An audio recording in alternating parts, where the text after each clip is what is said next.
Oh That's my like the God. best intro ever, dude. It really is pretty sweet. Every time I watch it, I'm like, all right, this is cool. But Every time I'm even like in a mood and I hear that, I'm like, yeah, somebody complained. Yeah, I think your font. Remember that I read a comment like, I think your font should be a little thicker. And then there's also this. And I'm like, I don't care, man. This is good the way it is. All it's right. so good. Thank you. Yeah. I love it. Yeah, it's funny. I love it. Yeah. I think we should have like a vote who has like the best intro ever.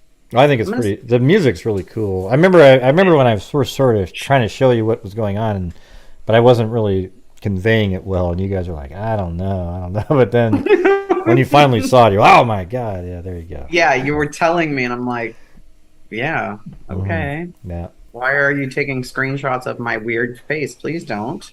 But then I saw what you were doing, and that's what we it was do. That's great. our look, man. Hey, I get There the. it is. Yeah, So, how are you this Labor Day weekend? yeah, not too bad. Not too I don't know. It bad. seems like the allergies have been with me the whole year. They make me feel weird, Yeah, they're weirder not than I fun. am. A lot Yeah. of weird crime cases happening right now. Yeah, I've got like three, that I've been covering, and they just sort of took off into weird directions.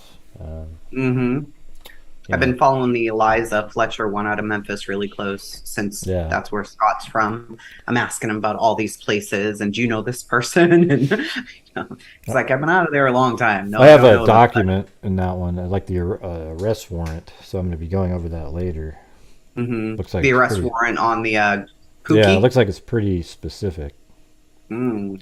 It goes through the whole thing, so I'll map it Yeah, out. him being in jail for this when he turned 17 because he would not turn on anybody and he took the whole 20 years. I was like, gosh, Which what are kid? you doing, Which one are you sir? talking about, Eliza? Eliza, the guy Oh, that they have in custody, mm-hmm. he was arrested when he was 17 years old for he kidnapped a Oh, so something lawyer, a similar. prominent lawyer, threw him in a trunk and made him withdraw money from the ATM. And he took Oh, 20 years. He had co-conspirators and he wouldn't flip on him. so what did? Well, I wonder what the motive in this one is, because it seems like it's more I'm gonna guess maybe money sex. too. I I mean, don't but it's know. weird though, because it almost seems sexual. What would she have on her? I mean, he might have known where she was from, because he does. She does come from a rich family, so Yes, very prominent family. I don't know. I would think money, but I'm hearing now too that they found her clothes yeah. in So the dumpster at that apartment. So I don't know well, there was how also a horrible. dump last night at McDonald's. They were looking at a dumpster too, and they actually sealed the scene off. So it sounds like there was something there. Yeah, this sounds like one that's not going to turn out good. I hope that it does, but Yeah. No. and they're still looking for somebody else, right? In connection, maybe. I don't know for sure. I'm just gonna go over that document and go through the articles and shit that are out there. I'm sure Yeah. there's always crazy stuff on social media that say certain Yeah, things. I went and looked him up. I wanted to know who he was and why the heck he would do this. And find out Yeah, there he is. He was in jail for 20 years, or he got 20. Who knows how much he yeah, did? But probably 5. With the defund the police and we don't have space, and yeah, I don't he know. didn't hurt Wild. anybody, so yeah. Yeah, he let the guy go, the lawyer. He didn't kill him. He just went and got money from the ATM, I guess. But Hmm. still, you're throwing people in trunks. What are you doing? Yeah, well, that's a pattern, I guess. Yeah, a kidnapping pattern.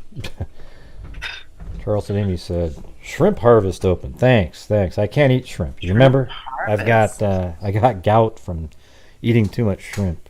So, Oh, I don't eat shrimp. Scott likes it. I do feed my fish shrimp, though. oh. hmm Well, betas like brine shrimp. They do. But I have Yeah, it's huge fish with teeth why don't downstairs, you should Gray. get an order of brine shrimp, and then you put them in there. It's fun because they swim around and then they come up and go, poof, and they suck them We in. do. Yeah, Yeah, they suck them all up. yeah. I grow the little brine shrimp to feed them, Oh, and then I buy big shrimp for my huge fish, well, there you and I go. cut them up, and it's all kinds of fun. It's called my monster tank, Gray. You're gonna have to see it. You'd be impressed, I think. Oh yeah, oh yeah. Oh yeah, he wants to cook all my fish. He's so awful. Anyway, Yeah. Gray, Gray's not a fish lover. I mean, I used to have betas and an Oscar and things like that. And then I had a fish tank with actual, like a bass, a bluegill, crappie, crawdad in it. That was kind of fun. Yeah. So. They are fun. And then they tasted great when I was done watching it.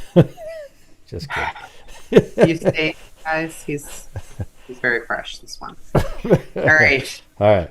So this is part 2.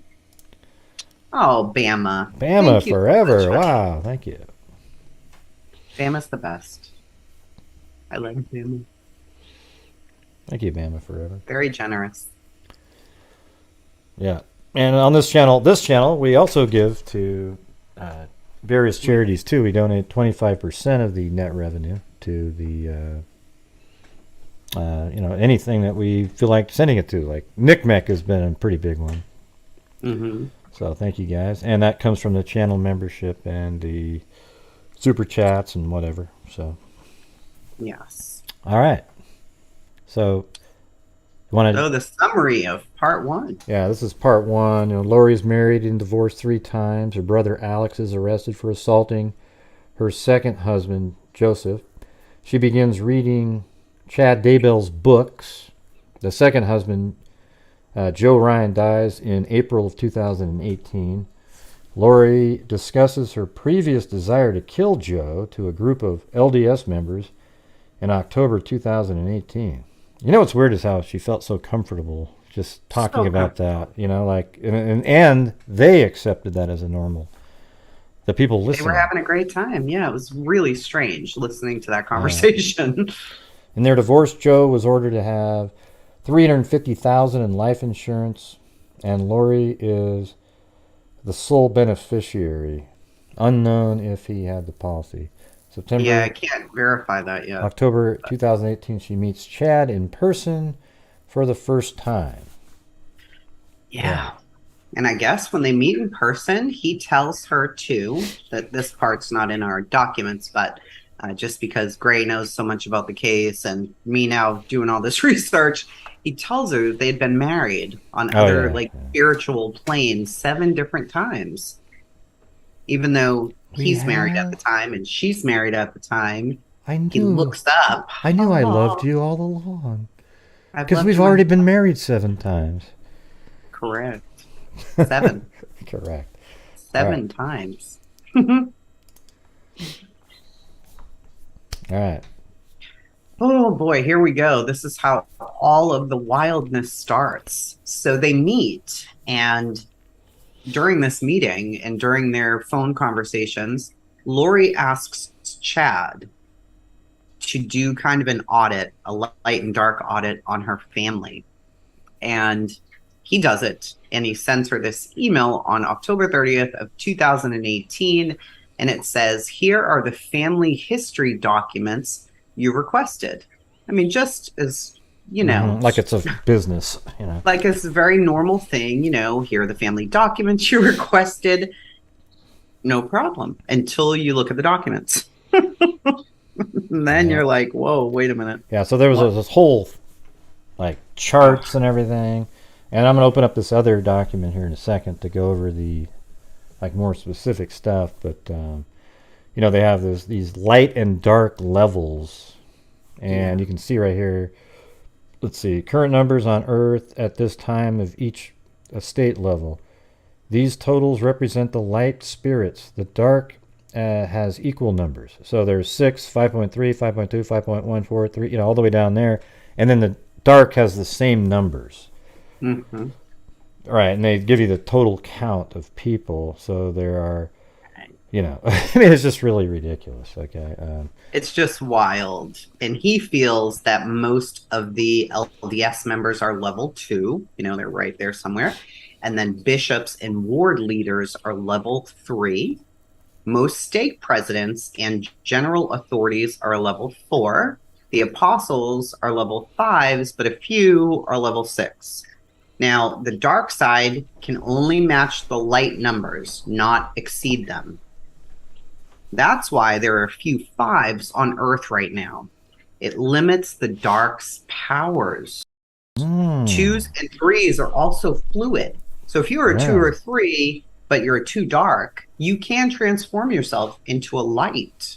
And if you're light, you might flip and go dark. But if you're at a 4, you've already made your covenant to the other side. So you just can't go back. So if you're a 4L, you're light. If you're a 4D, you're dark and you're stuck there. It's like very rare to be able to get out of it. Except when If he says you can. if there's a death, then the death frees the original soul. It's amazing. But what's crazy over here on the light on the other side. Look at Lori's up here where there's only 700 of them. Right over here it says Lori is a 4.3 light. Alex though, even because he's just sort of this lackey. He's just one of the typical 2.0s there, right? Yeah. He's a 2. Let me get off of this thing. Yeah. I can't. Yeah, there you go. So you've got Alex Cox. He's a 2L. Adam, who is the other brother, surprisingly, because Adam does kind of come into play in this, he's a 3L. Lori, she's way up there at a 4.3. Mm-hmm. Then her first husband, he's a 2L. He's irrelevant, right? He never caused anybody any problems. But then you go to the second husband. He's a 2D. You get to her son Colby. He is a 3 light. Because that was from the first husband, so that kid's okay, right? Like he's okay. She likes him, so he's a 3 light. He's actually a little bit evolved. He's one of 700 million, not the billions of people. It's amazing. Exactly. Yeah. But Kelsey, she's a 3D. It's no good, man. Joseph Ryan, Lord, 4.3D, and is now sealed away. And hence, the offspring between Lori and Joseph, Tylee, is a 4.1 dark, which is one of 70,000 people, or one of 130,000. Why do they have more females that are the dark? I don't really get it. That seems kind of a little bit of sexism here. Notice how it's always double over there? Surprising. Yeah. It's like 4.3, but there's 1,300 women that are bad. Those dark people. Yeah. Which is, Now, I found it interesting, though, that Charles Vallow was a 3 light. That's very interesting to me. That was weird. That's weird. I think that was more of an alibi. Mm-hmm. I think that was put in there later on, maybe because they were like, "No, he was great." But what's strange though, because what's odd about that is Lori refers to him as Ned. What's the name again? Ned Schneider. Yeah, Ned Schneider, because that was the name of the spirit. So he was necessarily already dark at that point. Well, yeah, he hadn't. I don't think he'd become dark yet. Not yet. And remember, 2s and 3s are fluid and they can change.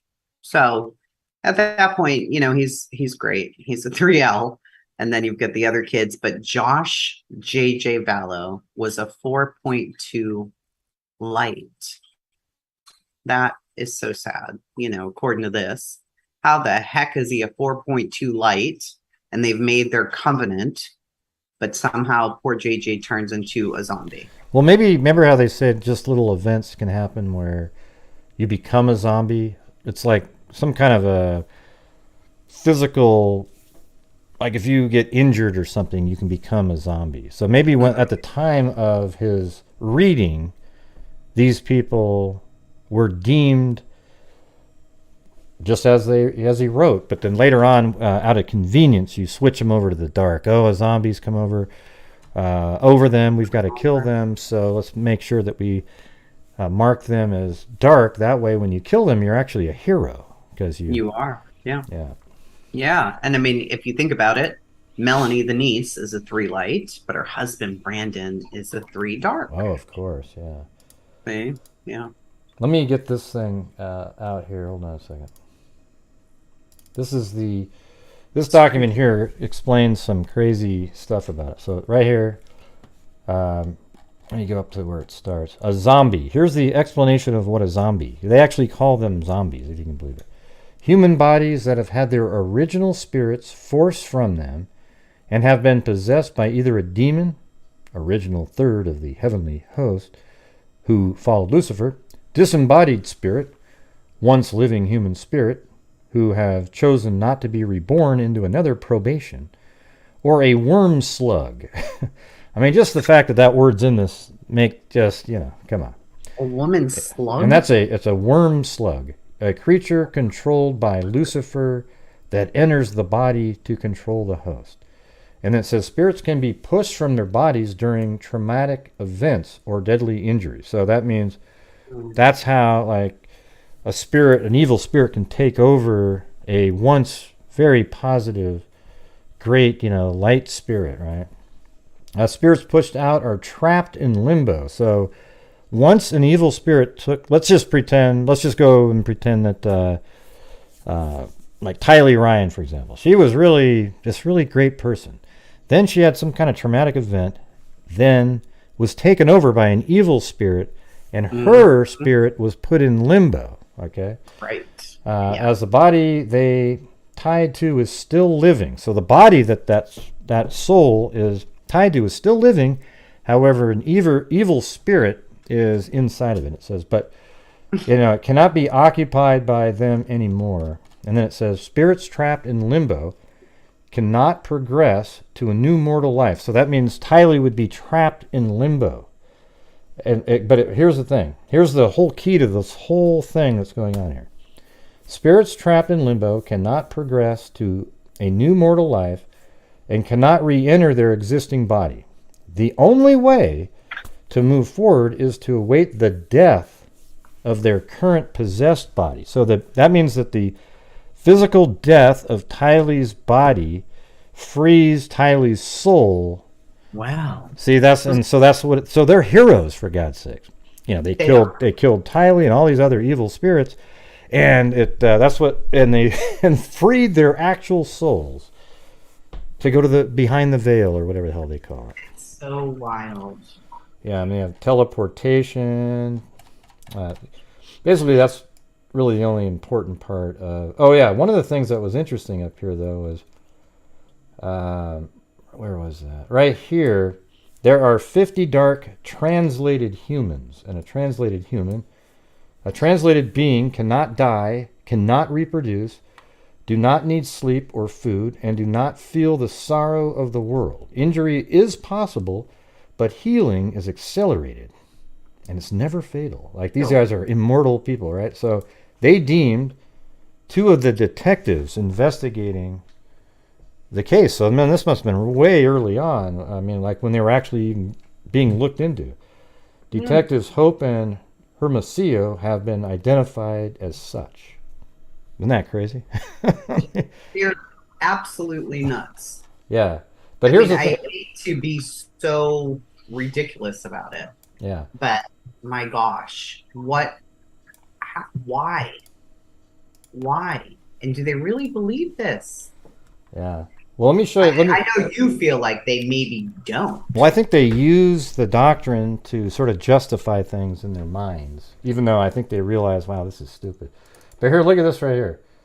I was watching, I'm a Walking Dead fan, and then about, what was it? 2 years ago, I watched the whole series from start to finish again, and then I was watching it, and I'd already covered Chad and Lori many times, and then I couldn't believe it when Sadiq, one of the characters, said exactly the same thing. And this was 2017 when this episode came out, so I guarantee it. I would bet money, since it's a show about zombies, that they used what he said as sort of like, oh, God, that makes sense. Here, watch this. It's only part of it. My mom thought or hoped that killing them would free their souls. I mean, it's exactly the same. See, that's it, man. His mom told him that killing the zombies would free their souls. And that's exactly what they have in this doctrine right here. Is that crazy or what? It is. Bama, we were just discussing that. Walking Dead was great. And for them to even dare. I think that's what that's from. Don't you guys It think that? probably is. I mean, it's just, Yeah. you can see that they probably watch Walking Dead, kind of mystical. Oh, look at this show. And then they went, ooh. Because it's just too specific. It's exactly the same thing, that it frees the soul after you kill the zombie. Okay, so anyways, let's move on. And is that why she looks so smug in jail? Mhm. Does she really, or in court? She's like, Does she really I'm believe good. that they've done something righteous? I think that might be, but I feel like they have to realize a reality as well. But who knows, man? Sometimes these people really believe these things, True. All right. Now things really start to get crazy and heated up here.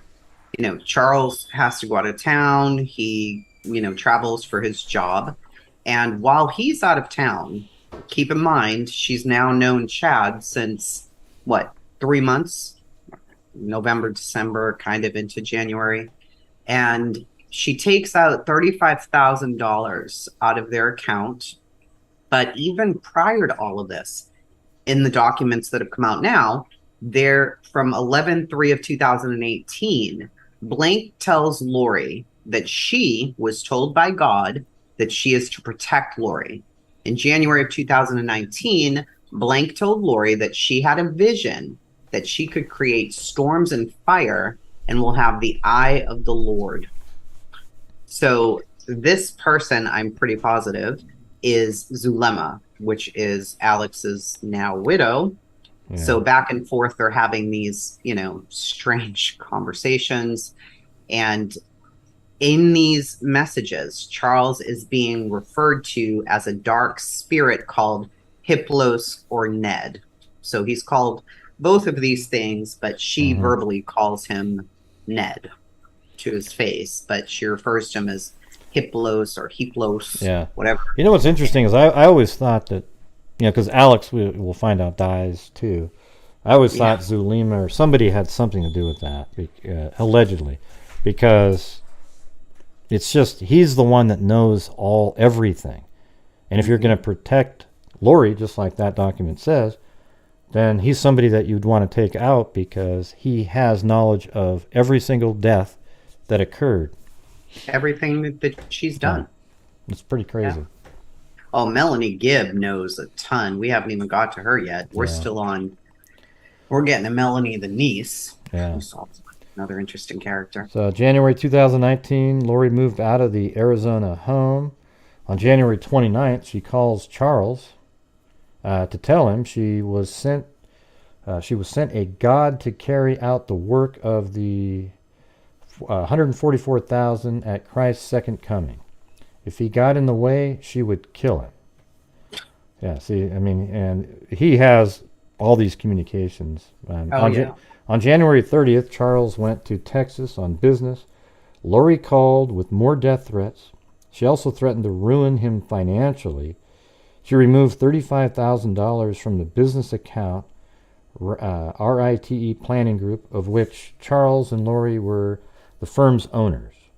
Charles attempted to return home only to find out that the airport, his flight was canceled by Lori at the airport. So he gets to the airport and she canceled. She needed more time to get everything out of the house, right? Mm-hmm. And they took out everything. Everything. Yeah, so he returns to an empty home. When the two spoke, she told him she would drop JJ at school the next day and he could take him. She had an important mission to carry out. Not having his normal clothes had been very disruptive and created a hardship on JJ. The document said replacing JJ's medication was difficult since Lori had drained the party's bank account and left Charles with no money to provide for himself or JJ. On February 15th, Charles' lawyer filed a second document asking for temporary custody of JJ, exclusive use of the house and vehicle, return of the stolen money, and return of his and JJ's personal items. The only problem was no one could find Lori to serve her the divorce papers. Lori disappeared for 58 days. She just disappeared. Yeah. I wonder, has that been determined where she went during that time? I'm unsure where exactly she was for those 58 days. I know around that time. Yeah. I believe she had filled JJ's prescription. She took off with, all of his stuff. He had nothing, which really tells me at that point in her mind, she was really thinking, I've got to go save the world, Yeah, now. the whole JJ death is just, that's the one that you just kind of go, they're all crappy, but that was just purely vindictive. There was no reason to do that. There's nothing beneficial other than, he's maybe witnessed something, but It's brutal. It's brutal. you want to play this one or? Well, there is a video of when Charles comes home. He realizes his entire house is empty. He doesn't know what the hell is going on. And he's trying to get the police to help him get her into the mental institution, or at least get her cleared by the community bridges place, which they do so quickly, which is also baffling. She's a great actress, this woman. When you see her in these videos, you're like, it's crazy. It's actually down. If you scroll down, Gray, sorry, just go. Charles and Gilbert video. Yeah, there you go. This is by Fox 10 Phoenix here. I'll mute. Yeah, I'm gonna have to.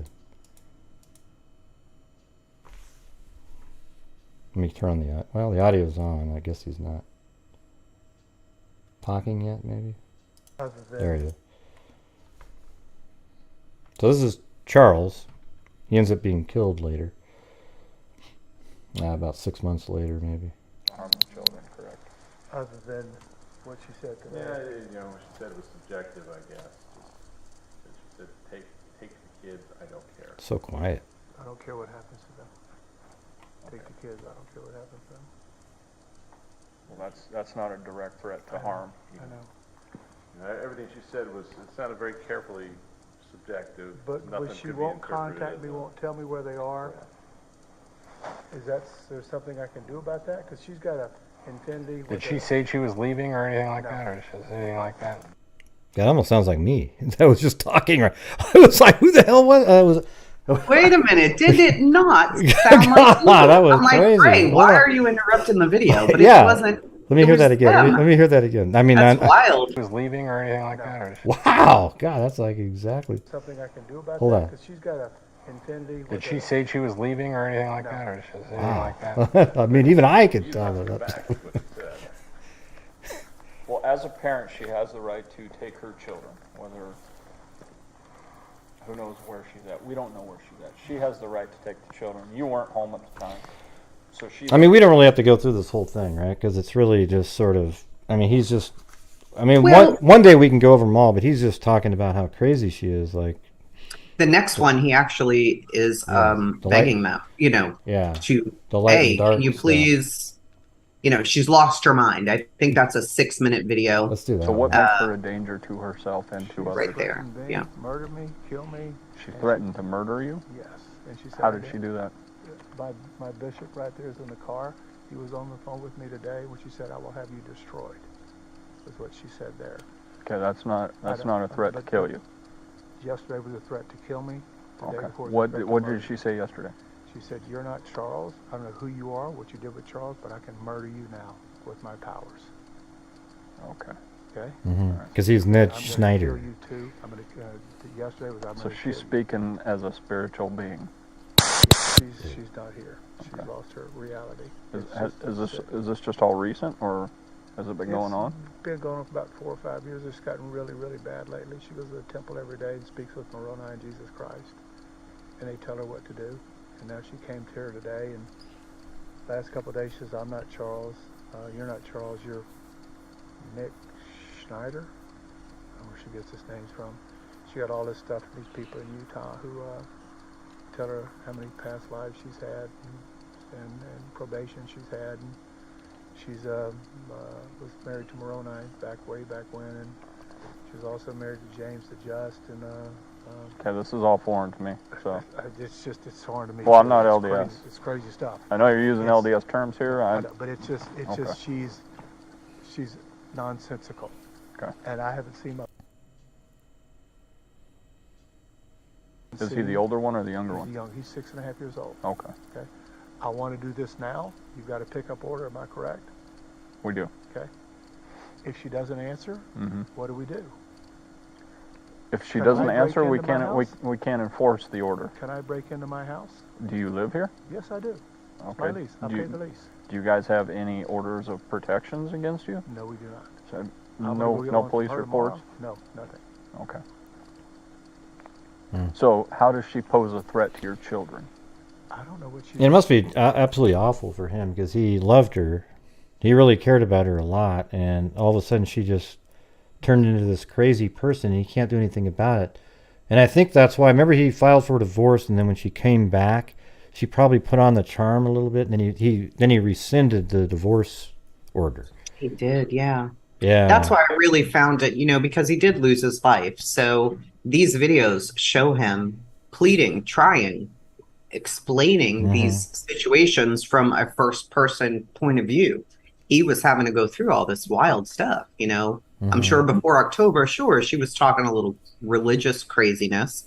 But after meeting Chad, his whole life fell apart, this guy. They'd been married for years and years. Yeah, and you can tell he's not really House vindictive. and- He's trying to fix it. He's not like vindictive. He wants her to be taken in and helped. Helped. Right? Absolutely. Yeah, Man, if you feel bad for him. I do feel really bad She's for going her. to flee with them. Charles. She's going to hurt them. You don't Today- even know if she's here, right? Today on the phone. I can't. All the cars are. The garage is closed. I don't know. She locked the garage door. I haven't know. been up there yet. I know. She But what said I'm hold on. Sorry. What I'm saying is, do you normally park two vehicles in the garage, inside the garage? Correct. Okay. So it's a possibility that her car and your truck are inside there? I don't think she could fit my truck in her car at the same time. She may put them somewhere else. She said to me, "All your stuff is gone. Charles' Okay. stuff is gone. You're Okay. not Charles. Your stuff is gone." I don't know what that And means. how long have you been trying to get in touch with the kids? Since yesterday. Since yesterday. Like last night or yesterday morning? Or? But landed in Houston Tuesday about 10. Okay. Why did you leave? Business trip in Houston. Okay. And when did you leave? Tuesday morning about 5 a.m. Okay. All right. What is there anything else in here that has? Tuesday night. Okay. So you left. So they're all out on the internet. You can watch them. You can actually see them on the screen here. If you're interested, you can't really click on these links, but I could put the links in the description or something like that. Mm-hmm. He asked several times. He really does try to get her some help so that, they can go back to normal. And it just doesn't ever happen, unfortunately. Not the right way, anyway. She goes in and talks to whoever. She's cleared, nothing. It's just crazy. It's crazy. Yep. So this is from Charles. Looks like he sent it to Kay, right? And he says, I just tried to change my beneficiary on my life policy to my sister. I was notified by the insurance company that a password was placed on the account. Wow. On 2/20. 2/20, not sure what that means. Yeah, just February a few days 20th. before. Yeah, they are doing an investigation and will lull the voice recording. I assure you, it was Lori. I will update you with the findings. I've been locked out of my own life policy until further notice. If anything should happen to me before I get all this fixed, my beneficiary is Ethel Kathleen Woodcock. I think is that K, maybe? It doesn't. Okay, yeah. My sister. She will use it to take care of JJ. I want nothing to go to Lori or any member of her family. Sincerely, Charles Vallow. Yeah, I believe he was sending this to several people, Kay, so it's and out there. they're CC'd on it, but because he can't get in, I think he's sending to the life insurance people as well, saying, hey, I'm locked out of my own account now. So they were full swing planning it's baffling to me too.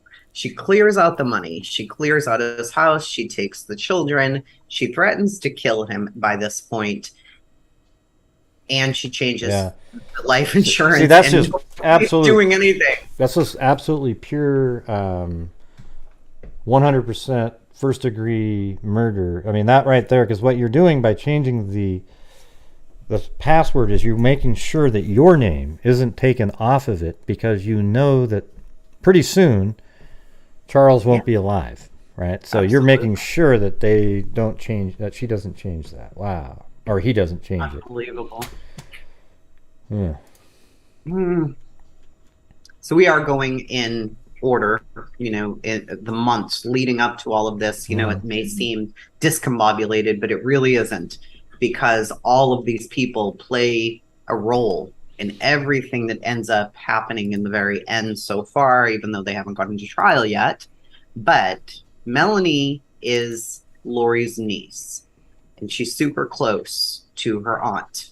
And during all of this, they remain close, and that is her then husband, Brandon.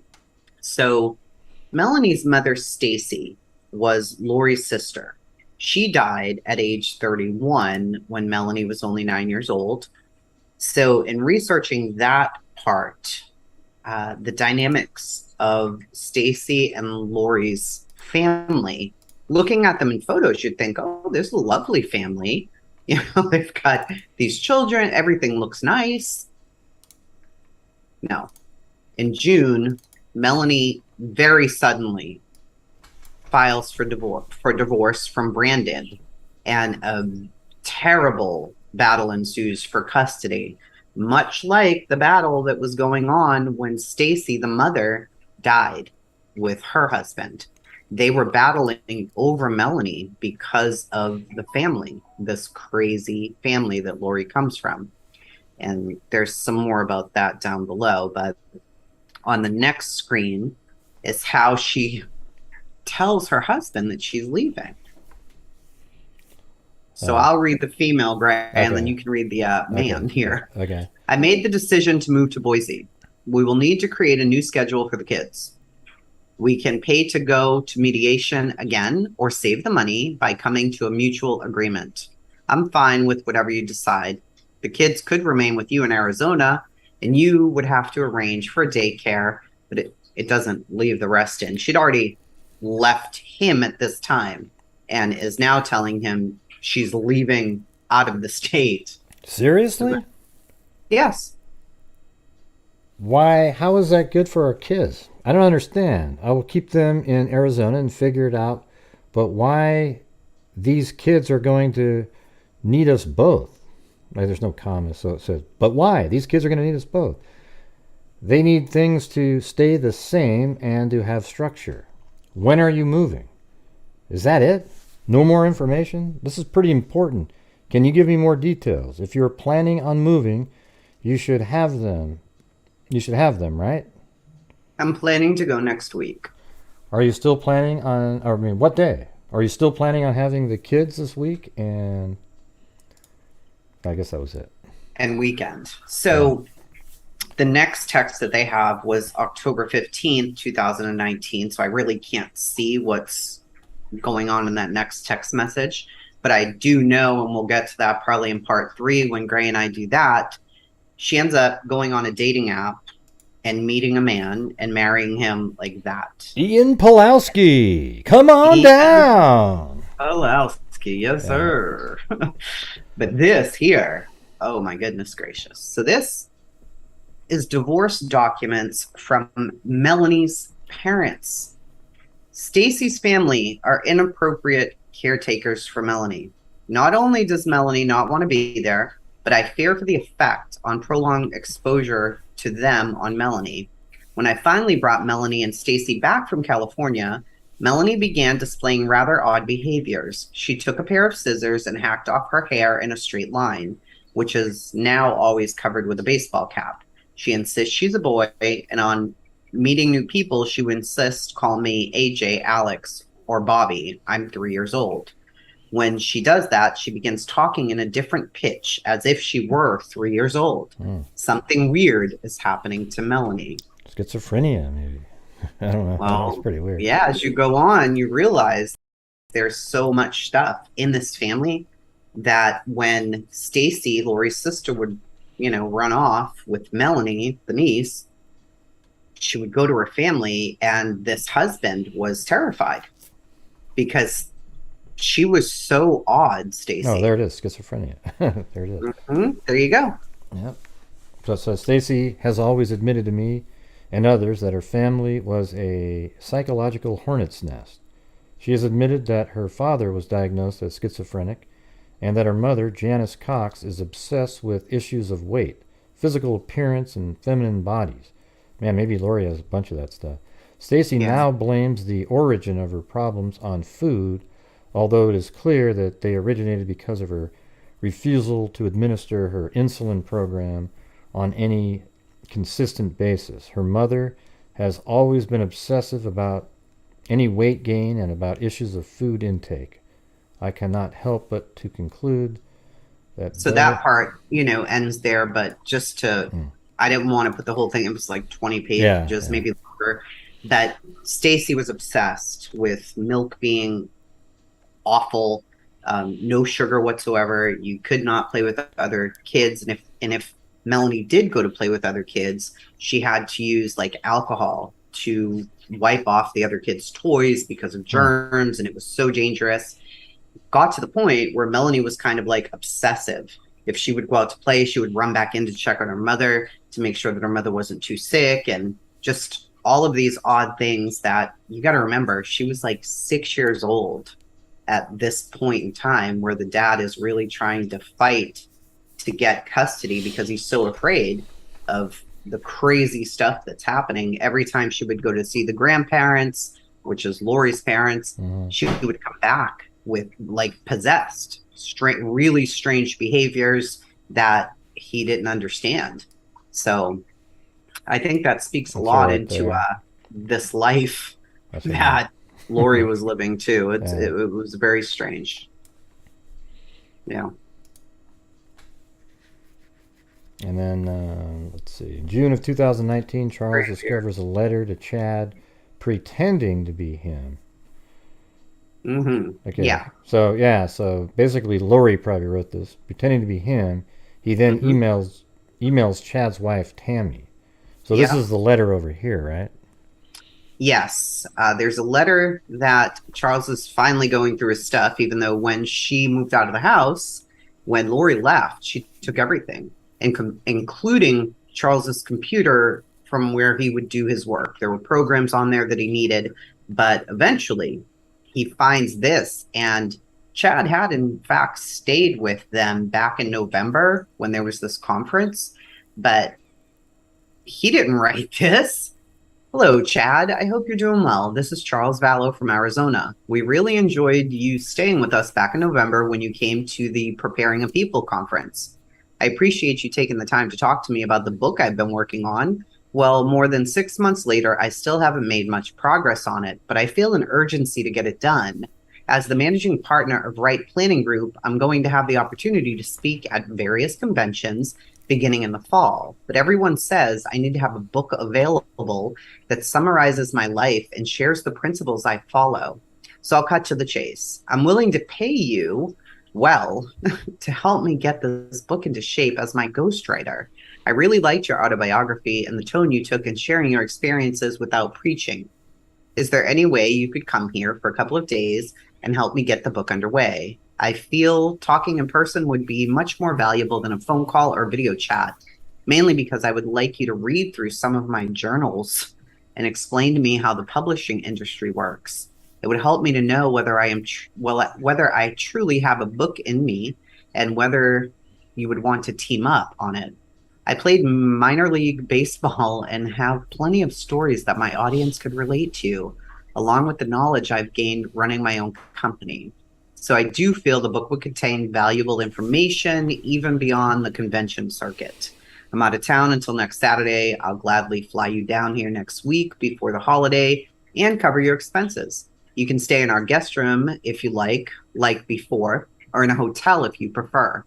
I hate to take you away from your family. I know this book is vital to my speaking success. I understand if you don't want to take part in the project, but I would definitely make it worth your time.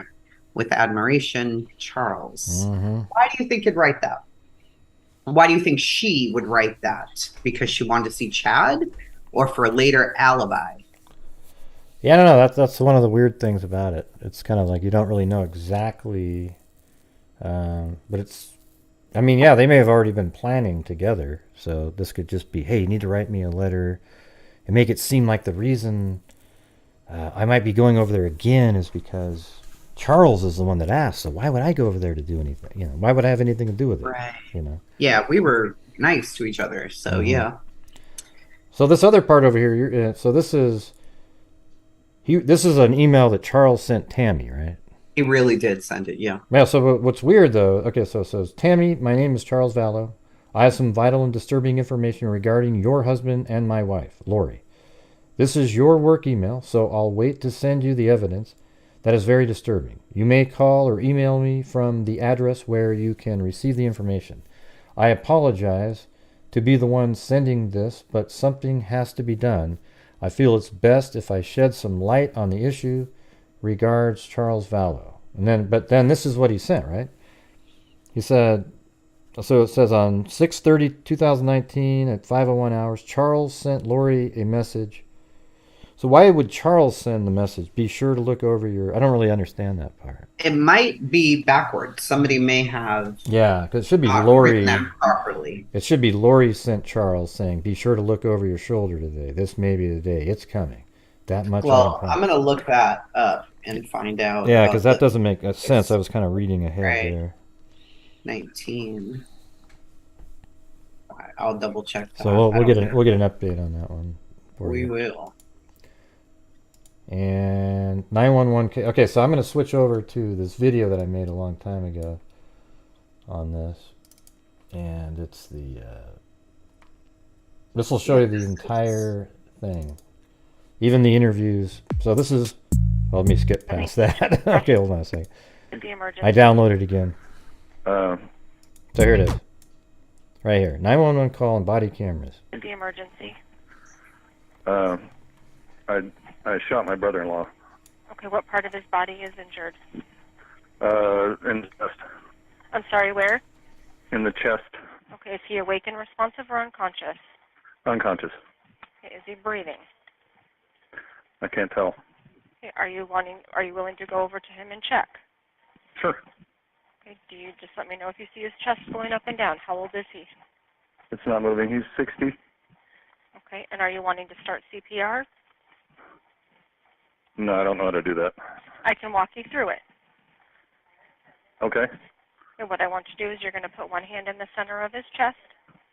Yeah. The other hand's going to go right on top of it. Okay. You're going to interlock your fingers, keeping your arms straight, and you're going to press down hard and fast into his chest. You're going to go 2 inches down and fairly quickly. 1, 2, 3, 4, 5, 6, 7, 8, 9, 10. Making sure his chest goes up between each compression. Where's the gun now? It's in the other room. Okay. PD, we're going to stage for you. Okay, thank you. Okay, just keep going with those compressions. PD, did you have any other questions? Yes, what's your name, sir? My name is Alex. Last name is Cox, C-O-X. And where are you in the house now? In the living room. And where is the gun? It's in a bedroom.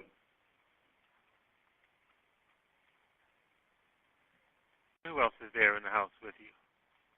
Just me.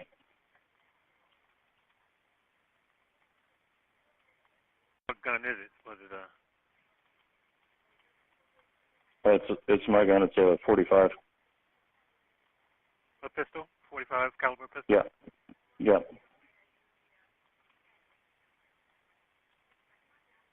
What's his name, your brother-in-law? Charles Vallow. His last name, I'm sorry. V-A-L-L-O. Vallow. V like Victor or G like George? V like Victor. Okay. Well, police and medics are on the way to help you. Thank you. Are you still doing what, chest compressions with him? Yes. Okay, just keep pushing down hard and fast in the center of his chest.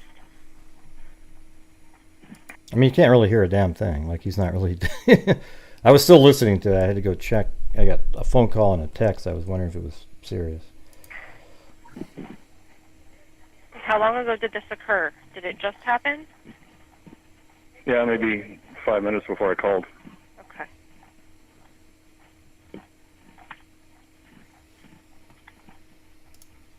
Just make sure you're still pressing down at least 2 inches into his chest, and it comes up with each compression. 1, 2, 3, 4, 5, 6, 7, 8, 9. He didn't call 911 until 1, Charles was 2, completely dead 3, and 4, over 5 5, minutes. 6, 7, 8, 9, 10.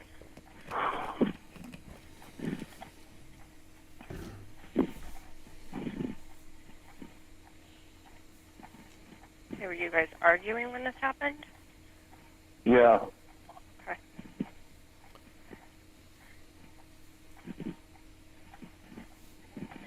And you said there's nobody else there, just you and him, correct? Correct. Okay.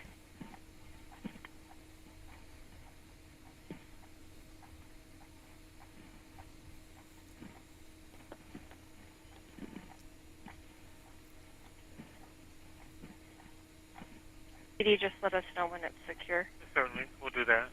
Thank you. I have it synced up to the body cameras. All this, everything Was he here. armed also, or just you, or what happened there? Yeah, he came at me with a bat. Mm-hmm. Anyone been drinking or doing drugs or anything today, or no? I don't know, but I've never seen him that enraged before. Does he live there with you, or where does he live? No, he lives in Houston.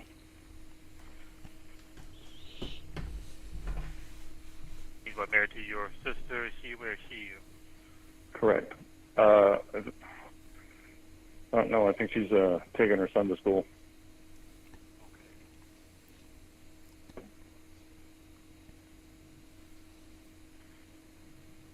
Questions? You still doing that? Is he anything? Any response from him? You know? He's not responding at all.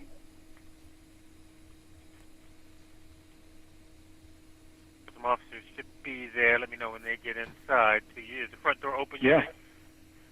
It's unlocked. Okay. Can you come out, walk outside with your hands empty? Sure. Are you able to do that with your hands up and empty? And I'm rotating it like you see it because the cameras are like ridiculously oriented. Yeah.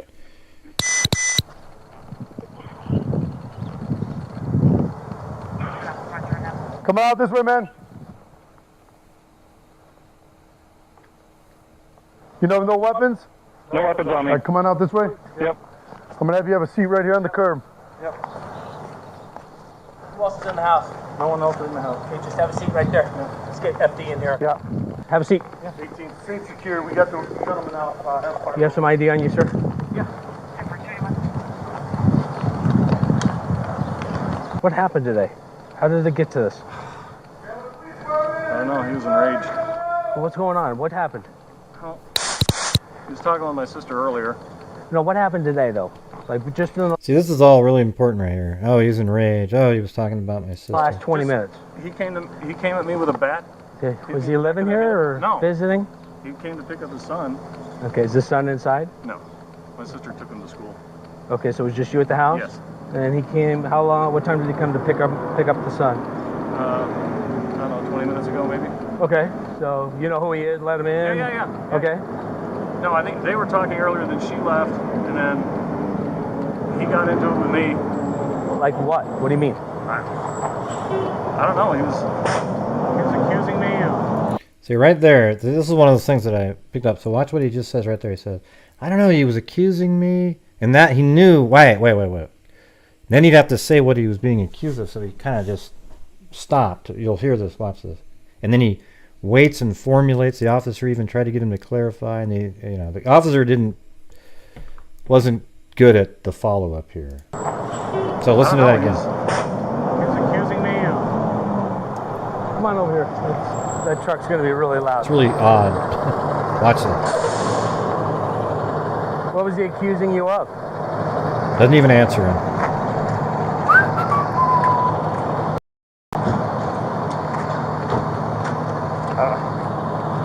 He was just yelling at me. See, boom, he just got out of it. I don't know, he was just yelling at me.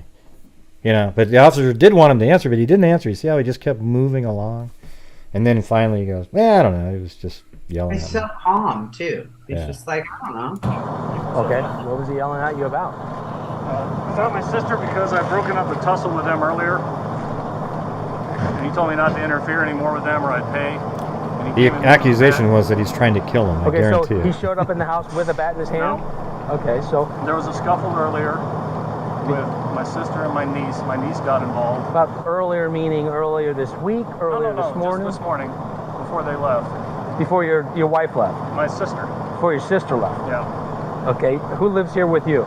Nobody. I don't live here. My sister lives here and my niece lives here. And you're just visiting? I was visiting for the night. Okay, so you're over here visiting your sister and your niece? Yes. Okay, and there was a tussle between your sister and her husband? Yes. And does the husband live here or no? No. Okay. Lives in Houston. Okay, is he an ex-husband or just current husband? They're working on that. Gotcha. So at some point earlier today, they get into some type of domestic? Yeah, just this morning, then they left, and then he came at me. They left meaning who? Both of parties? Or? Yeah, my sister took my niece and my nephew. Okay, so they left. To create some space from him, and then he came at me. Okay, but did So he there's a leave gun also? right there. No. He stayed here? He stayed. So you guys are kind of talking in between or what? Who are you? Who are you? No, just go back. I appreciate it. Thank you, sir. I bet that Thank neighbor you. had something interesting to say. So it's just you and your brother-in-law. Yes. Okay, and kind of go through it. Did you say something like, "Hey, don't touch my sister," or Yeah. yeah. Okay. And then he picked up the bat. Where was the bat at? In the living room. Okay. The guy inside's name? No, I haven't got it. It's kind of cool watching it synced up, right? Because the guy walks right over. Charles is the husband of the occupants here. Look at him holding his head. I guess he lives in, Ow, my head. Where?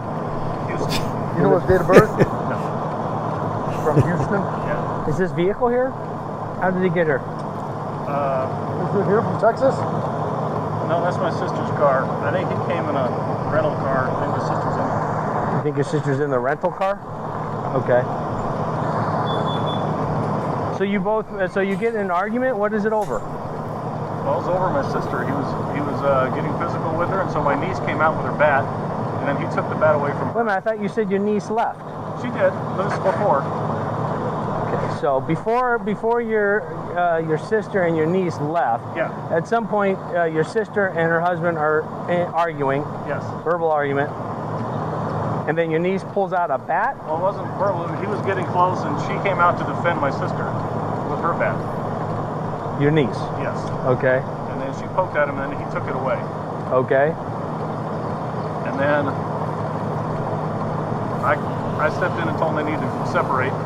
Right. So then my sister leaves with my niece. And how long ago did they leave? It's been like an hour, 10 minutes? 20 minutes maybe, I don't know. Okay. So not terribly long. No. Oh, okay. And then he's coming back at me, and he's still got the bat in his hand. Like, what are you doing? And where are you at? Where are you both in the at? living room. Okay. And then I turned around, and he hit me in the back of the head with the bat. So I went to my room and got my gun. I always carry it. You went to your room, meaning the room you're I'm staying in? Yeah.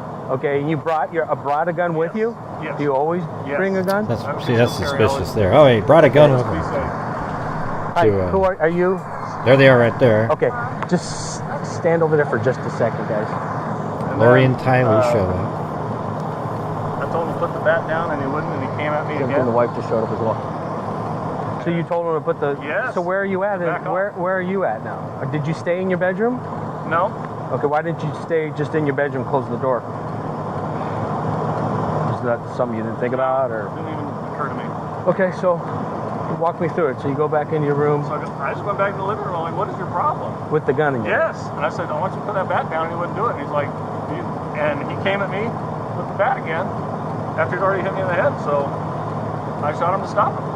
Okay, then what happened? That was it. Okay. Is it Alex or Alexander? Where do you go by? Do you go by Alex or Alexander? Alexander. Okay. Do you live I at go by.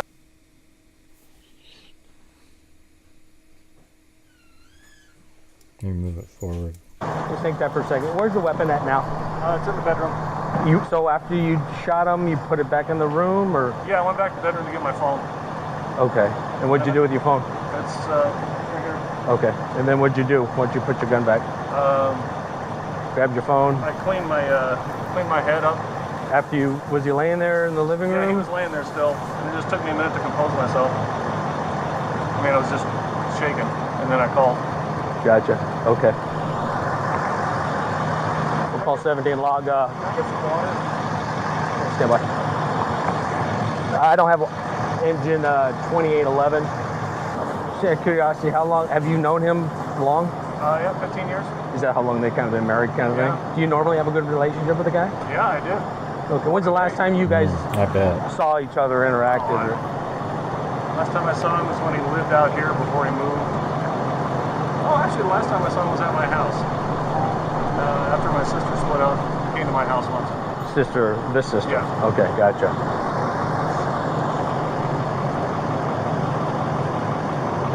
So did you sleep here last night? Yeah. So what time did you about wake up this morning? About 6:30 or so. Normal day this morning, wake up? It's just you, your hanging sister, out. niece? Gonna go do something fun today. Anybody else in the house besides you Well, three? apparently it this was fun. You had a morning? barbecue later. Let's see. Maybe I should just move it forward. He doesn't really say much. Is this guy visiting? Yes. He's the brother of the wife. So he's visiting. He was staying with his sister. Okay. I guess it was a domestic this morning. And they left. And it was just him and the brother-in-law. I want to get to the interview with Lori. And so this stuff, we can just move it forward. Let's see. So that's them across the street in that blurry shot, right? Can't pause it for some reason. She's so nonchalant. And when she goes to the police station, which we'll probably I'll show play it, yeah. on the next one, or do you have that here? We'll just play it on the next one. I'm going to edit it down where the silence is out. Laughing, and she's like, Yeah, look at this right here. 14 years. I've probably played this thing 20 times on my show just because it's just Let me get your information. Look at her attitude. Does your husband live here or no? She knows he's dead. Gotcha. So you got a picture of that. Gotcha. Okay. Let me just get your... Do you have a driver's license with you? I can just grab it. The best is when the officer didn't... Oh, you'll hear this. It's crazy. Oh, it's... L-O-R-I. What does your middle initial stand for? Noreen. Noreen. N-O-V-A-L-L.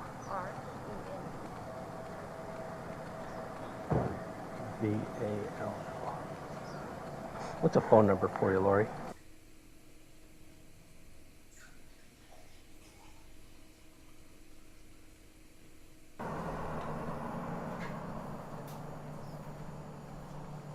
You live here, though, not in Santana. This is your home? Right, gotcha. right.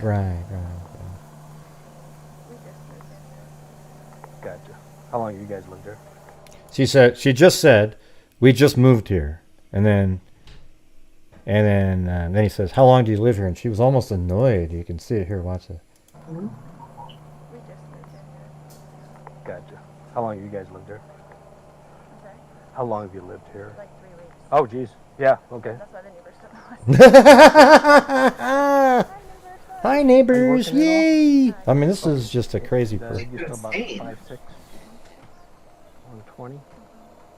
Hi, neighbors. Like, totally.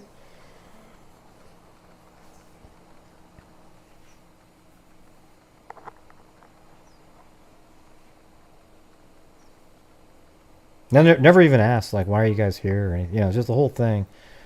I mean, at this point, she knows her husband's dead, right? Hello, young lady. Hey, let me get Because she was there. How old are you? 16. 16? Okay. And that's mom? Okay, what's your first name, hon? Tylee. Yeah, so every single person in this video is dead except, I mean, not the officers, but everybody related is dead other than Lori. So, And I think that Tylee is brainwashed. Do you have a driver's license? I do, it's inside. Nice. Yeah, definitely. You're a new driver, huh? How do you like that? Well, almost 17. But see, Almost. you got to get rid of people that might talk. Yeah, I drove here from Texas by myself. She's a little too. Okay. What's your birthday, hon? You know, it's too much confidence. Can't be controlled really. Mom? Right, so you got to kill You know how tall Alec. you Yeah, I are? think What do all you of them think are you dead weigh? for the same reason. Probably like 5'1" maybe. Mm-hmm. What do you think you weigh? 160 maybe. Okay. Red or that's brown for shrub. Oh wait, let me go back to this part here. Where is that? When they ask her weight. I think you're still about 5'6". Yeah. 120. You're 5'6", 120. Look at that big smile she had. You're 5'6", 120. Now watch. Then Tylee said something like to her. And then watch it. What? Maybe he was 130, but I'm saying 120. I'm not really fibbing. That's what was going on here, right? Like, I mean, it's totally true, right? Like, this is exactly what happened. Right here, she goes, "You're 5'6", 120." Uh-huh. And then Tylee said, "Uh-huh," and she goes, "What?" Oh God! I mean, it's just. Okay. And you're still about 5'6", 120. What? Oh God! Doesn't it just make you just want to vomit? Really, it's just. She makes How old are me you again? absolutely crazy. Do you have a driver's license? I do, it's inside. Nice. So you're a new driver, huh? How do you like that? Well, almost 17. Almost up. So you're an old hat then. Yeah, I drove here from Texas by myself, so I'm pretty used to it by now. Okay. What's your birthday, hon? He had a good demeanor with her, but he's just how tall really you are? What do you think you weigh? didn't ask the right questions a lot. Probably like 5'1" maybe. Mm-hmm. What do you think you weigh? 160 maybe. Okay. Oh, now Lori's probably like, what? Oh, Oh God! Too. Just- You guys, unless there's a blonde on the way here. And then blue eyes? Yeah. You have very blue eyes. That's not under debate. Do you have your own phone number? I do. So basically, that's about it, really. Let me see if there's any more. No, it gets me here. Okay. What? We know from later interrogations that they were all in the house together. And as she's getting into her car, Lori, or into into the rental that Charles had, she hears sound, which is the gunshot, right? So they all get back from going to Burger King and, dropping the baby off, dropping JJ off. Not one question. She is not panicked, running to that door, saying, why are there police here? What is happening? As soon as she gets there, they're just like, just wait over there. I mean, it's like everybody in this whole scene is weird. Yeah, but also like you get a gunshot sound before she left, and you don't go back in to see what happened. You just go drop the kids off. Well, but then she says, "Well, I had to drop off JJ because he gets kind of worked up on things like this." Well, Tylee also has a license, so she could have taken JJ to school or even drove JJ down the block and just said, "You know what? We're going to wait here for a minute and Mom will be right there." And you go back in and find out what happened to your husband in 14 years. Not leave the house, go to Burger King, go eat, go to the thing, come back. Nobody's crying. Nobody's upset. And prior to October, their lives were normal. It's baffling to me. Yeah. Yeah, no, just absolutely, it became really obvious. So we were, when you're just kind of looking at it as it was going on, you could see all these people dropping like flies around them. And, you start putting the puzzle together, all these family members seem to be the spouses. I mean, look at, so it's Melanie's husband, right? Yeah, but all these, so this happened before, and then in October was Melanie's husband. But, but the public wasn't even aware of the story till around December. Right. So then once the story started going on, you see these, Melanie's husband, Lori's maybe two husbands, and Chad's wife. Absolutely. And Chad's wife, we'll see that later. There's actually a text. Did you have the Facebook message from Tammy where she's talking about the incident? Yep. Mm-hmm. Yeah, I mean, it's pretty crazy. Like, it's just, it's obvious that I have even, you probably already have this too, but on this day, So we'll get to this part in part 3. But on this day, Chad Daybell is calling funeral homes to make sure that he can get Charles cremated because he doesn't want a service. Right. The whole thing What? is crazy. Yeah, and to why even do that though? They're such high beings that nobody's ever going to figure any of this out. That they're really doing something good here. Yeah, and the gunshot angles later determined don't match what happened. And like some of them, I think he was shot while he was on the ground in this one at some point. It's baffling. Yeah, but it's weird that they didn't do anything more before. Once they realized the angles don't make sense, why weren't they arresting Alex, right. way back then? Right. Back in June. Why was nobody concerned at this scene right here that everybody was just so nonchalant? Right, yeah, especially Alex was nonchalant. Kylie's a little kid. I mean, she's 16. Yeah. But even if Scott and I didn't get along, my daughter's the same age. If, Uncle Jimmy came over here and shot Scott dead, it would be utter chaos. Yeah, I think Lori's nonchalantness is the one that really sticks out the most, though. And you could make up something like Alex, he doesn't really know him, so he's there and he's just kind of. He's known him for years. I mean, but he says 15 years, but like how much did they hang out and stuff? Who knows? But but Lori, I mean, my God, like giggling around and just like chuckling and like. Sorry, neighbors. What? Unreal. Yeah.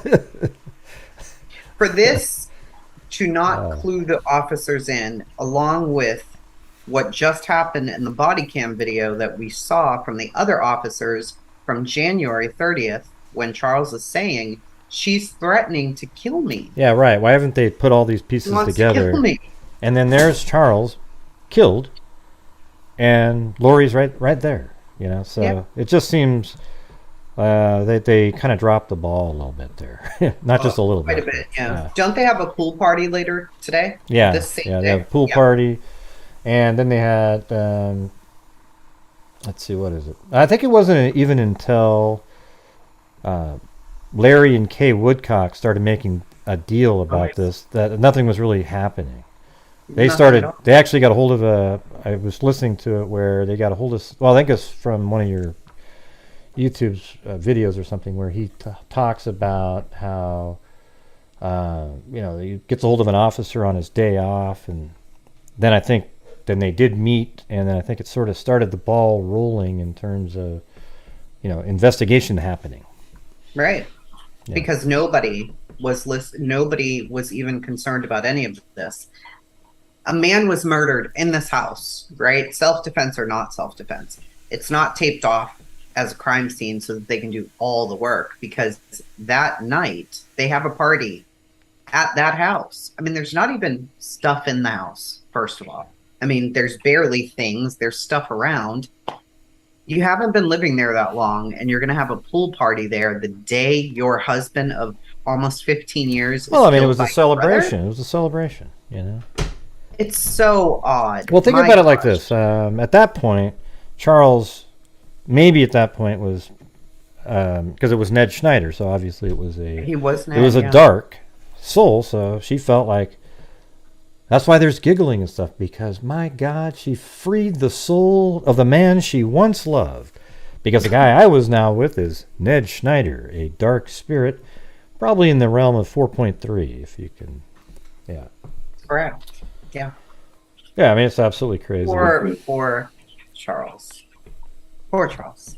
Yeah, so I guess this is a good place to end it, right? Is there any more at the end of this? It is. I just have his the death info up there on the next page, which was so sad. Vallow L. Charles Vallow, life was suddenly taken far too early at the age of 62 on July 11, 2019, in Chandler, Arizona. Charles was born August 17, 1956. He was a loving father to sons Cole Vallow, Zach Vallow, and Joshua Jackson Vallow, JJ. As a father, brother and friend. He positively impacted all the lives he touched. Charles lived in Austin for over 15 years. He was a big fan of Austin music, University of Texas football, and Austin's many outdoor activities. Yeah. Yeah, that sucks. So there is the first sort of verified death in terms of this cult being formed. We got to get the life insurance policies. We got to make sure that we kill the spouses so that we can start our own super cult and have all this money. That's what it feels like. That's absolutely what it feels like. Yeah. To start off the next part of this, we will go over the messages that were sent to Charles's sons to inform them. Oh, from Lori. Yeah. And how just cold. It's just how cold it all was. Yeah. It wasn't even an act. It was just cold. Just you know. So that's why sometimes it makes you wonder if she really does believe in all this shit. Because in her mind, I believe she does, and Chad did not. I don't think Chad ever believed this stuff. He was just a fiction writer. Well, he was using the doctrine to get her to remove people that are in his way. Sure. Right? But he even did it, it was a sex killed his own wife. For him. Yeah. But he killed his own wife, too. That's kind of weird. Yeah. He had been married to her forever. I'm sure he loved her very much. But you've got this beautiful blonde standing in front of you who worships every word you write and is taking it very seriously because she obviously has some severe mental issues. But you're not realizing that because she's able to portray herself in a way that's very normal once we get to her interrogations or her interviews. Yeah. You see, she comes off very smart, very normal, well-spoken, and he fell for it. I don't think he ever believed any of this. I wish the police, when in interrogation, had asked about the light and dark spirits. Or he said you called him Ned Schneider. See what she would have said. Yeah. I think nobody even approached that. They probably didn't even think it was true. I can't wait for this trial. It's almost like they just wanted to be together so badly because, as we know, Chad and Lori got married in Hawaii just 2 weeks after he wakes up and finds Tammy dead in bed. Or on the floor. Tammy, who was inhabited by an evil spirit. Oh, of course, yeah. Yeah, of course. And I wonder what the genesis of that was. Did she have surgery or something prior? I mean, they must have had some reason. Gosh, Lori, it's amazing. She was very sick. I bet there was a meeting when you had Lori, Melanie, and Chad, and they were sitting around going, man, it's so weird that all of our spouses are dark spirits. How much do you love them? Oh, I love them a lot. Well, here's what we can do. We can kill them and free their souls that are then trapped. So we'll be heroes to them. Because we're very busy saving the rest of the 144,000. We need to pick the ones that are good enough to come with us, and none of these people are. You know what? You want to hear something that's really sick is, I remember it was either Julie Rowe or like she had these visions that Tammy was really happy up behind the veil, looking down and just kind of, really happy for Chad and the new wife and everything. It's just sick. My gosh. The whole thing is just makes you want to vomit. I'll go try to find that somewhere. Did you hear that? I know you did hear this part that they're trying to ban the Lori's and Chad's lawyer want no coverage, media coverage. But the last time they tried this, East Idaho News and other media stations hired an attorney and sued. That's how they got the cameras in. So he said that they're going to do that again. Well, they better, because we're suing. This is a case that can't not be. It has to be shown. It has to be shown. Yeah, it's too big, So. And I'm just wondering if one of us can get a press pass so we can stream it. well, I don't think. I'm serious. Well, you can just. You can use. See, that's a court stream. I think you can play it. Not maybe the whole thing. I know you can't play like Law and Order's. I think you could download the stream and. Bill Hitcha. Yeah. I'll find a way. I don't live too far away, actually. So. maybe we can figure something out. There? Yeah. Where is it exactly going to be? Are they having it in Chandler, or where are they having it? I think it would be in Idaho, I would imagine, because In the Idaho. case is How really far is about, that from that's you, where the man? bodies were found of Let's see here. Tylee and JJ. So I think it's pretty far from me, but I'm going to find it right now. Let's go, man.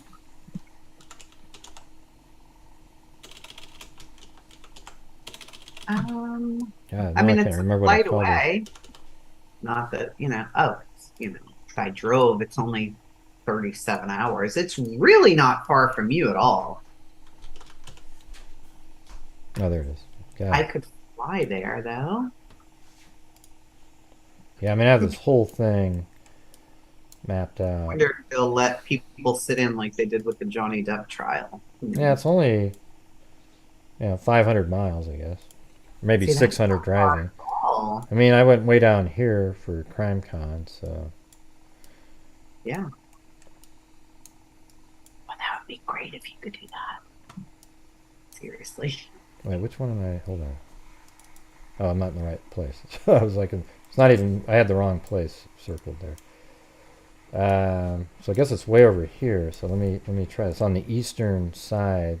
I had the wrong. So let me see. Be kind of a cool drive though, I bet. That's 533, probably 650 or something. That'd be kind of fun to do it though. But yeah, I even marked out all the, how many LDS How much churches. drive is that for you? 500 miles. What is that? I'm sure that would take 12 hours maybe. But it was a lot longer to go to Vegas. Yeah, that was a drive. Yes, we did. Sunny. Mm-hmm. We did. Gray's known them for quite some time. Yeah, not in the winter. Jay Hughes, you're right about that. The winter drive like that. Thanks, Vet Girl and Mama 457 Rose. Thank you, guys. I really hope that they allow us to stream it. I'm going to find a way. Yeah, it's got to be. Has to be a way. They need to have a public streaming, like it's just for the public to use. I agree. They have a press one, that everybody hooked into one press because the judge did not want a press pool in there, so they allowed a camera to be there. So everybody else hooked up to the stream, which was great. Yeah, so I would think that would be open. I would think that would be open to people. Like you can't really say, "Oh, I own this one," because it's really it's a freedom public of the press, feed. Yeah, right? It's a free feed. It wasn't like somebody went in and staged their camera and got the shot. Okay, right. It's totally different than that. Right. Well, we'll figure it out. We've still got a few months here to figure it out. Just cross your fingers that they allow cameras for this. I think we should do like full shows just on you could do shows on each of the interrogations, and then we get to get into. I find those interrogations fascinating. Melanie Gibb's interview that was on TV at one time. East Idaho News. The next show will be Tuesday. I probably won't prepare anything then. We can just do Kylie and then Lori and Alex. Those three. Kylie's is about 2 hours though. Yeah, Alex is kind of boring. He just sort of. He doesn't say anything. Yeah, it's just kind of the part that's weird is the drive over, where the office they're just goofing around and talking about just total nonsensical stuff. When is the court date? We don't know, Granny. They're looking at January right now, so we don't really know. Yeah, Nate will cover it, but you can't just go streaming Nate's stuff either, though. So. Yeah, I guess we'll see. Nate's pretty good about these interviews that he's been doing, all the time. I'll say, "Hey, Nate, do you mind if I play that?" And he goes, "Oh, no problem. Go ahead." So I'll just play an interview you'll do in the Dylan rounds or something, and I don't have any worry about it because he said I could do it. He's a good guy. Yeah, he's a cool dude. All right. Well, we will. That's it, you guys. That's today's show. What we're gonna stream on Tuesday. So we are now through the murder of Charles Vallow. Vallow Daybell. Lord. Yeah, they have so many last Now I've got my mind on him. Yeah. He's so smug. His lawyer's worse. Yeah. This lawyer wants to argue with everybody too. He just makes me so mad. And for those of you out there, consider becoming a channel member. You get to use the special emojis, and we also, that goes also helps towards it when we quarter we send in donations. So it helps out on that too. A quarter of the net revenue. So, anyways, thank you guys for being here. Right? Good job putting the PDF together again. That's my specialty. I put together documents, and that's what I do. Goodness. Yeah. Inside joke. We'll leave that where it is, but. All right. Well, thank you to Bama Forever, Charleston Amy, Mama 457 Rose, and Vet Girl RWB as well. All right. Thank you guys Very so cool. much. And this time you can stay on at the end for a minute. No, I don't. I never want to stay on. This is far too much interaction. You're always with people so mean. today. All right, you guys. Thank you. And we'll see you probably not too long from now to do part 3. Tuesday. All right. I'll be back on Tuesday. Be safe out there, everybody. We love you so much. Oh, yeah. That's right.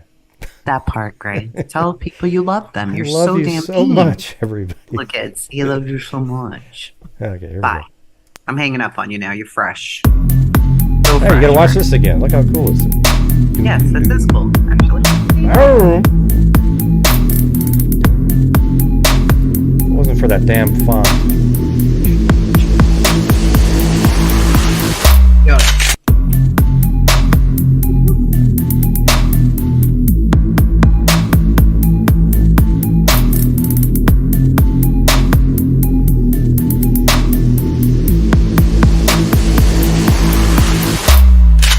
Bye, everybody.